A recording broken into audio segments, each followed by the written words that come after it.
Hey guys, welcome back. I am Nick Cassiotti. I am your host. Today we have three amazing guests. We've got Joe. He's our Green Party member up in Idaho. We've got Kyle. He's in Arizona. He's a libertarian. And we've got Pod. He is in Pennsylvania as a Republican. We do this every day to give you, the audience member, the opportunity to see different sides, getting out of that echo chamber of the mainstream media and getting that opportunity to look at what the other side has to say. All of our members had an opportunity to get our topics beforehand. They were texted a few hours ago. There's no gotchas in any of this. And our first topic today, we're going to start with Joe.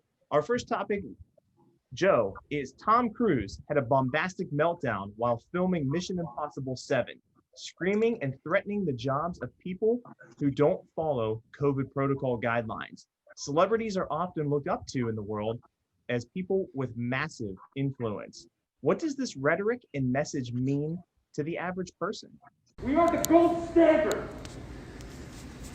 You're back here in Hollywood making movies right now because of us. Because they believe in us and what we're doing. I'm on the phone with every studio at night. Insurance companies. Producers. And they're looking at us and using us to make their movies. We are creating thousands of jobs, you I don't ever want to see it again. Ever. Well, honestly, I loved what Tom Cruise did. It's one of those enthusiastic, personal responsibility issues that he stepped up and said, hey, this is my show. We're going to do it my way. And truth is that's the way just about every employer in the United States right now feels. They're trying to manage their mask mandates. They're trying to control health resources for their clients, for their customers, for their employees. And if their employees aren't stepping up and doing what's right, if their clients aren't stepping up and doing what's right, it affects, their personal views of themselves about whether or not they're doing the right thing for their company, for their business, for their community. So seeing him actually step up and do that was really incredible, even though there's employers on both sides of that aisle, some screaming, watch the protocols, others going, you're not wearing a mask in my business, but everybody right now is wanting to do that. So, Joe, to push back and get a little bit more out of you, let's say we've got a Green Party person who's watching us right now, looking to potentially your voice. I mean, this is somebody that people look up to, a celebrity, an influencer. I mean, from the Green Party's perspective, should he have spoken to those people like that? No, he shouldn't. It's extremely disrespectful, especially particularly to labor. They have their own issues. They have their own problems going on. So to come out and dump on them because of personal feelings, because of personal belief, doesn't take into consideration what's going on with the labor side of the house. So there's going to be a give and take. Literally, they could call a strike and just walk out on them and say, you know what? Your show's not that important to us. You're right. Kyle, you're down there in Arizona. You're a libertarian. You had the opportunity to listen to that audio as well. Do you agree with the Green Party points on that? Largely, yeah. I think that the nice thing about a believer in freedom is it's great to see that Tom Cruise is free to express himself, is free to be mad, is to be an angry employer, and people are free to leave if they want. They have opportunities elsewhere. And what's so funny is the biggest joke is how many people would pay $500, $1,000 to have Tom Cruise personally yell at you? Like, there's probably tickets out. Like, oh my gosh. I also think there should be a movie, like a movie about Tom Cruise making a movie during a pandemic, and he's yelling at people to be, sanitary. This is great. So, to me, this is all in the umbrella of freedom, and everybody can move according to where they're at. And yes, it's unfortunately when somebody starts yelling at you, at your boss starts yelling at you. But that's the wonderful thing about having opportunities and having competition is you don't like it, there's places to go. Sure. Pod, you're in Pennsylvania, you're a Republican. I look at this scenario, and Hollywood right now is restarting under very strict COVID guidelines, right? They even have more employees. They've got COVID enforcers on set. I mean, this is providing a lot of jobs. Was Tom Cruise in the right to definitely enforce those rules so that everybody can maintain their jobs? Well, on that side of things, yes, I think he's right. But I think the way he went about it, to embarrass people. I mean, those gentlemen there, the people on the set, they have a personal responsibility. Maybe they felt, hey, I don't have the virus. I'm over here away from everybody. We're having our own conversation.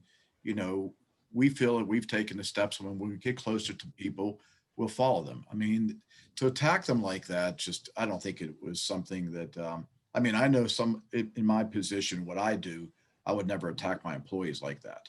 I might take them aside and discuss this with them and say, hey guys, we got these protocols in place. These are our work rules right now, and let's work together and get this done. I wouldn't do it in front of everybody, and especially when it ends up on, in video. And, part of your question was always, the influence they have on the average person. The question is, who is the average person? It's definitely not the people that, follow Hollywood, in my opinion. I mean, Hollywood is make-believe. The people that make movies are making make-believe movies. And I think these stars, they get full of themselves. They walk the red carpet. Everybody's taking their picture, and they think that we really do listen to them. I can tell you here in Western Pennsylvania, we probably don't. We're not LA or New York City or Chicago or some of those places, so I look at it, the average American, Midwest, this area, different places, they probably just laughed that off.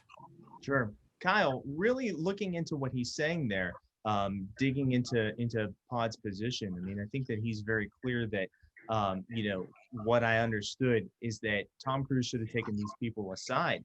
Does this, though, coming out and coming to light, does this set a precedent for impressionable leaders out there, for these millennials and, that are into middle management positions and whatnot? Does this say that this is okay to speak to people during a pandemic like that? Well, I think everybody's going to respond to it a little bit differently, but this is where it's wonderful to have the individuality that we have, because there's going to be people who watch this video and they're going to go, this is disgusting. Why is Tom yelling at these people? And then there's going to be people who say, oh man, I would love to be yelled by Tom Cruise. I think that people are going to be free to, as a consumer, you're free to watch this and say, I'm never going to go see a Tom Cruise movie. He's mean to people. I'm not going to watch his stuff. And Tom will pay for that. And that's fine.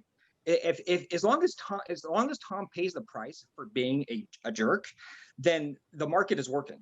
So that's my take. As long as he pays the price for being a jerk, you will mitigate that behavior, because people are going to, middle managers aren't dumb. They're going to take a look and say, okay, yeah, he's acting like that. And that might be cool from one perspective, but it's also not cool from these people's perspective. And they're going to put pressure possibly on the marketplace and say, no, thanks. I don't want to go see Tom.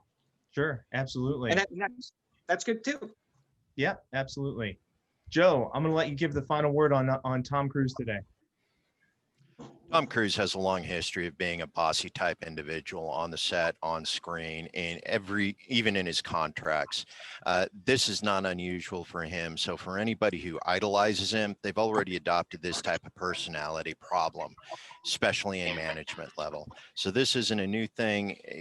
People who understand leadership aren't going to adopt this particular approach, but it does reflect on the Screen Actors Guild and whether or not they're going to continue to tolerate him as a producer and an organizer, and whether or not this is going to continue to affect business in Hollywood, especially with strong resurgence of independent video producers coming out in smaller communities these days. Excellent. I appreciate you guys answering our question. If you haven't subscribed to the channel, hit that subscribe button. We're the only channel right now on the internet to give you these diverse views. Give us a thumbs up if you like me as a host, and we'll check you in the next one.